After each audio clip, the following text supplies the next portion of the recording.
Thank you so much for speaking with WXIA here in Atlanta and Tegna nationwide about selling girls, which is an investigation that we put our heart and soul into. So thank you for taking the time out to speak with us this morning. Absolutely. And let me tell you, your reporting on this has been gripping and really important and caught our eye. And we looked at this and said, wait a minute, especially the fact that you have one of the buyers on camera talking about his experience in buying girls. It's extraordinary, and it's really hard to get. So thanks to your good work, it sparked our interest, and we're trying to take it to another level and expand the discussion, broaden it out, and talk about real solution points as well. Megan, that makes me curious. You know, this is a $1 billion underground economy. So what is it about this story and Tegna's reporting that inspired you all to do a 1-hour special dedicated to this topic? Well, I don't think most people know that sex trafficking is happening to the extent it is in the United States. And I don't think people know exactly what it is. I mean, I thought sex trafficking was when a girl is kidnapped and forced into sex slavery. That's what I thought, and I thought it mostly happened overseas. It's wrong. I mean, I feel like alert parents at home. It could be happening to your 11 or 12-year-old, and you might not know it. And so I feel like we need to jump up and down, and sound the alarm like you guys started. Yes. To talk about what it actually is. Prostitution is not always voluntary. In fact, in a lot of the cases, it's forced. And the woman is under threat, and she's been controlled, and she's scared within an inch of her life. And how these women find themselves going from normal middle-class family in, cheerleader, honor roll, into in the hotel room having to check for weapons, and then go on the bed 8 to 10 times a day against their will, is a shocking story that should never happen in America, but it does, and it is. And you hit the nail on the head, Megan. You said this is gripping. You know, though we show the evils of this entire underground industry, the lives of girls taken too soon in different ways, this is the story of survivors. This is what we really want to highlight. So what really jumped out to you as we showcased those survivor stories?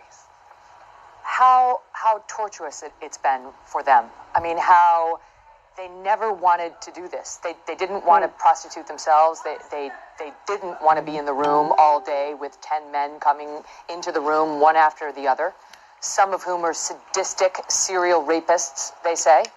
And yet they felt vulnerable, or they attached themselves to the wrong man, a boyfriend that got them into it, someone online. That's another key thing. Someone online who paid them a compliment. And these women did have vulnerabilities, but some of them were strong and had a background that you would never think would make them susceptible to that type of praise or that type of threat. And yet to a woman, we heard themes emerging about how they get dragged into it and how hard it is to get out. Megan, our Tegna station spent months investigating this. I mean, right here in Atlanta, WXIA spent 8 months digging through court data, police reports, and so many other research that they were able to do. You know, what are you hoping your viewers get out of selling girls and your special tomorrow?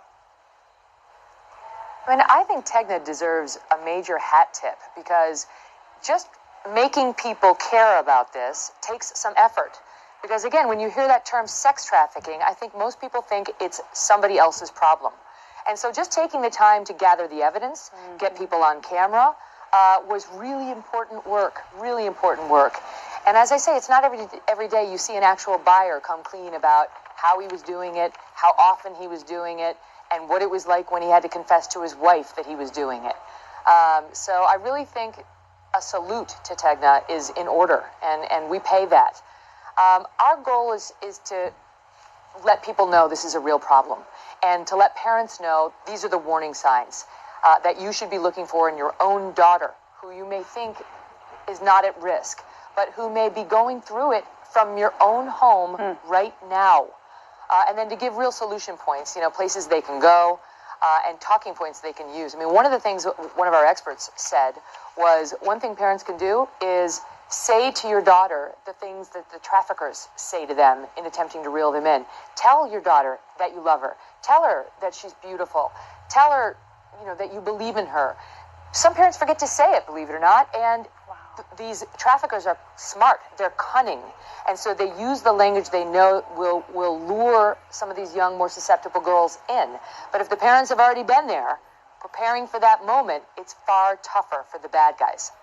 Wow, Megan, you sound like you have already been doing the months-long research that so many Techno stations have been doing, and I love how passionate you are about this. And I think what better person to really put this in the forefront. So thank you so much for highlighting us and allowing us to help with this. I want you to also know that we're going to be tuned in. We'll be front row for the special, okay? Thank you. It's my honor, truly. Thank you for all your great work. Thanks for speaking with us, Megan. You have a great rest of your day.